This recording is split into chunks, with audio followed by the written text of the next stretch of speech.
ईद के दिन सुबह मिठाई बनाने के लिए माँ फातिमा रदी अल्लाहु अन्हा बहुत ही मसरूफ थी। आटा गूंथने और दीगर तैयारियों में लगी हुई थी क्योंकि सुबह ही सारे काम पूरे करने थे। दूसरी तरफ 8-10 साल के मासूम से दो भाई अपना खेल छोड़कर माँ के पास आ गए। उनके मासूम लहजे में एक सवाल था, अम्मा तुम्हें याद नहीं आज ईद है, जरा बाहर आकर देखो तो सही।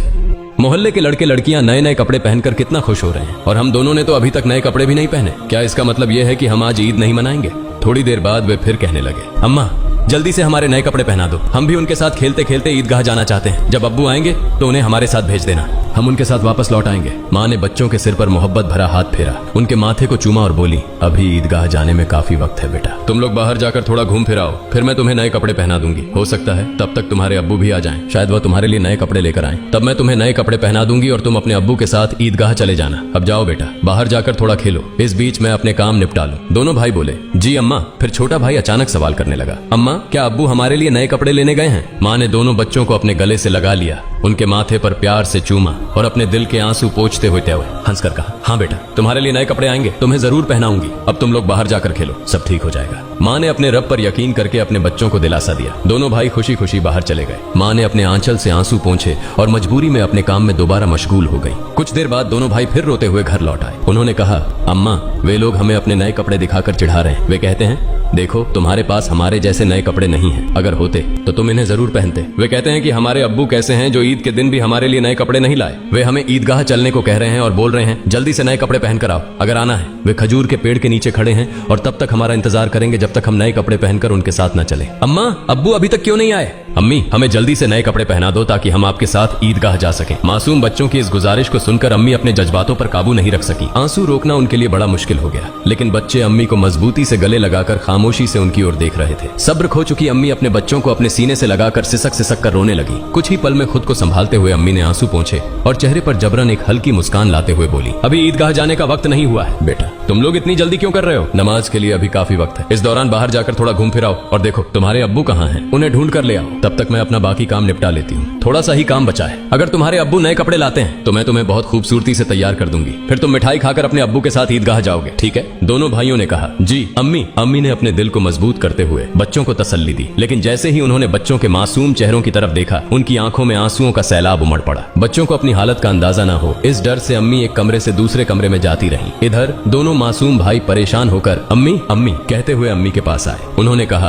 अम्मी हम अब्बू को ढूंढने जा रहे हैं। अम्मी ने रूंधे गले से कहा, हाँ जाओ। उनकी आवाज में छुपा दर्द बच्चे समझ नहीं सके। बड़े भाई ने अफसोस जताते हुए कहा, अब्बू कहाँ होंगे? छोटे भाई ने बड़े भाई से पूछा, अब्बू कहाँ गए? बड़े भाई ने जवाब दिया, पता नहीं, चलो इधर उधर ढूंढते हैं। छोटे भाई के कंधे पर हाथ रखते हुए दोनों भाई अब्बू की तलाश में निकल पड़े। इधर अम्मी अपने दिल का दर्द कम करने का कोई रास्ता नहीं पा रही थी। उनकी बेचैनी और बढ़ गई। वह सोचने लगी, मैं अपने मासूम बच्चों को कैसे बताऊं कि आज उन्हें नए कपड़े पहनाने की सामर्थ्य हमारे पास नहीं है, फिर भी उन्हें कैसे तसल्ली दूं? और आज तो ईद का दिन है, वे मेरी बात क्यों मानेंगे? या अल्लाह तुम्हारे अलावा कोई सहारा नहीं। ईद के लिए जो मिठाई बनाई है वह भी कई दिनों तक थोड़ा थोड़ा गेहूं बचाकर तैयार की है, उसी से हलवा और रोटी बनाई है, लेकिन नए कपड़े कहां से लाऊं? या अल्लाह ये बोझ क्यों डाल दिया इस अम्मी के सिर पर? तुम तो सबकी हालत जानते हो, मैं इन मासूम बच्चों को कैसे समझाऊं? या अल्लाह तुम रहमदिल और सर्वशक्तिमान हो, झूठ बोलना गुनाह है। यह जानते हुए भी मैं अपने बच्चों को झूठे दिलासे और उम्मीद देकर बहला रही हूँ, लेकिन अब मैं क्या करूँ ये तो बता दो। हे अल्लाह तुम मुझे रास्ता दिखाओ, तुम मेरे गरीब पति की हालत जानते हो, तुम गरीबों के हालात से वाकिफ हो, हे रहमान हे रहीम। यह कहते कहते माँ रसोई में चली गई और जोर जोर से चक्की चलाने लगी। चक्की के घुर्र घुर्र की आवाज के साथ उनके दिल का दर्द भी बाहर आने लगा।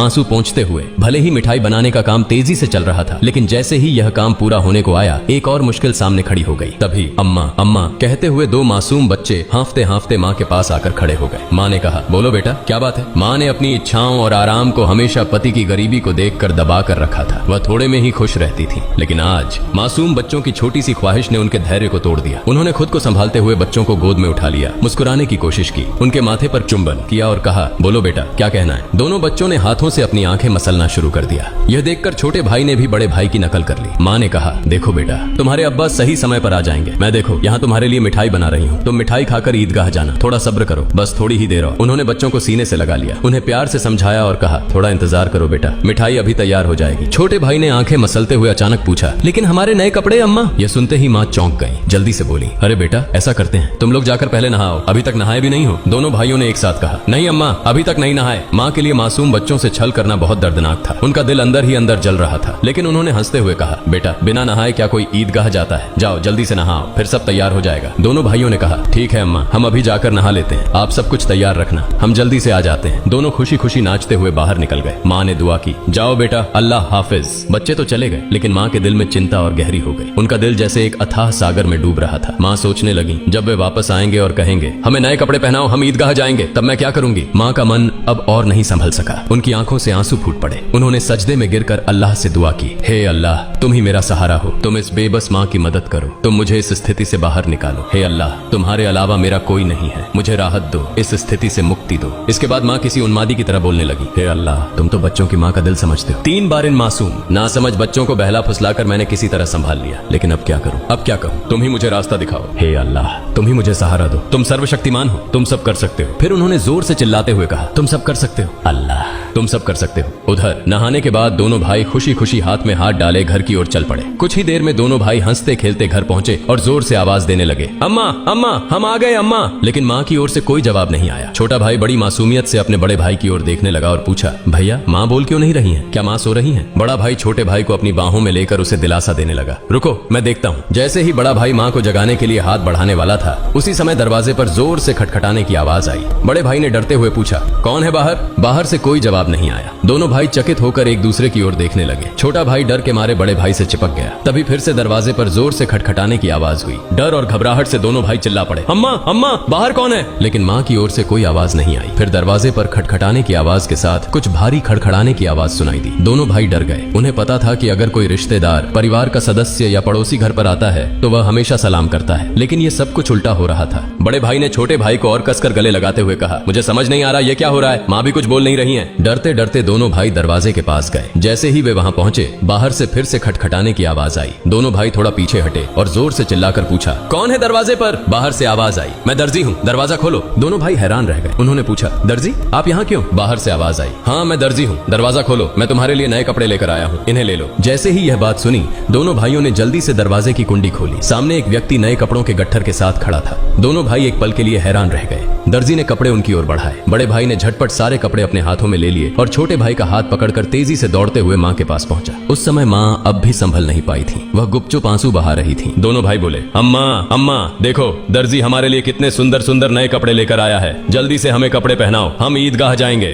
बड़े भाई की बात सुनते ही छोटा भाई भी चहकते हुए बोला, हाँ अम्मा जल्दी करो, अगर देर हो गई तो हमें नमाज का समय नहीं मिलेगा। माँ यह सुनकर हैरान रह गई। कुछ पल के लिए बच्चों की ओर देखा और उन्हें गले लगाकर फूट फूट कर रोने लगी। इसके तुरंत बाद उन्होंने बच्चों को छोड़ दिया और सीधे सजदे में गिर गई। उन्होंने कहा, है अल्लाह, तुम्हारी महानता को कौन समझ सकता है। उन्हें तुरंत समझ में आ गया कि जो व्यक्ति नए कपड़े लेकर दर्जी बनकर आया था, वह वास्तव में दर्जी नहीं था, निश्चित ही वह अल्लाह के भेजे हुए फरिश्तों में से एक था। माँ सजदे से उठी और जल्दी से बच्चों से बोली, जाओ बेटा जाओ, उसे मेरा सलाम कह देना और कहना कि वह आज हमारे घर से विदा हो जाए। लेकिन बच्चों को यह बात याद ही नहीं रही। दोनों भाई नए कपड़े पाकर इतने खुश थे कि उनकी खुशी का ठिकाना नहीं रहा। माँ ने बच्चों को देख उनके सिर और पीठ पर हाथ फेरकर उन्हें गोद में लेकर प्यार किया और माथे पर चूमा। फिर हल्के से डांटते हुए कहा, बेटा क्या तुम अभी तक नहीं गए? दर्जी साहब को क्या लगेगा? वे सोचेंगे कि इस घर के लोग कितने बदतमीज हैं। मेहमान बाहर दरवाजे पर खड़ा है और तुम यहाँ मस्ती कर रहे हो। तुमने उसे भूल ही गए, ये तो बहुत बड़ा गलत व्यवहार है। तुरंत जाओ, उसे मेरा सलाम पहुंचाओ और कहना कि वह आज हमारे मेहमान बने। जाओ बेटा, उन्हें बैठक में आराम से बैठने के लिए कहो। बिना देरी किए दोनों भाई दरवाजे की ओर भागे, लेकिन तब तक दर्जी घोड़े पर सवार होकर घर से बहुत दूर निकल चुका था। दोनों भाई जोर से चिल्लाने लगे, दर्जी साहब, ओ दर्जी साहब, अम्मा ने आपको सलाम कहा है, जल्दी वापस आइए, आज आप हमारे घर दावत पर आइए, हम बैठक का दरवाजा खोल रहे हैं। लेकिन दूर से हवा के साथ जवाब आया, अपनी अम्मा और अब्बा को मेरा सलाम देना, किसी और समय मिलने आऊंगा, अस्सलामु अलैकुम। दोनों भाई दौड़ते हुए माँ के पास आए और सब कुछ बता दिया।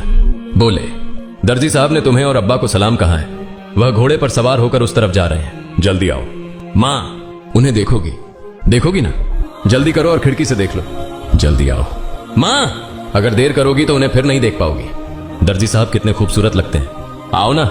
माँ ने बच्चों की बात सुनकर खिड़की के पास आकर खड़ी हुई और बाहर की ओर देखा। उन्होंने देखा एक तेजस्वी पुरुष नजर आया। वह आकाश की ओर उड़ते जा रहे थे और उनके शरीर की चमक चारों ओर फैली हुई थी।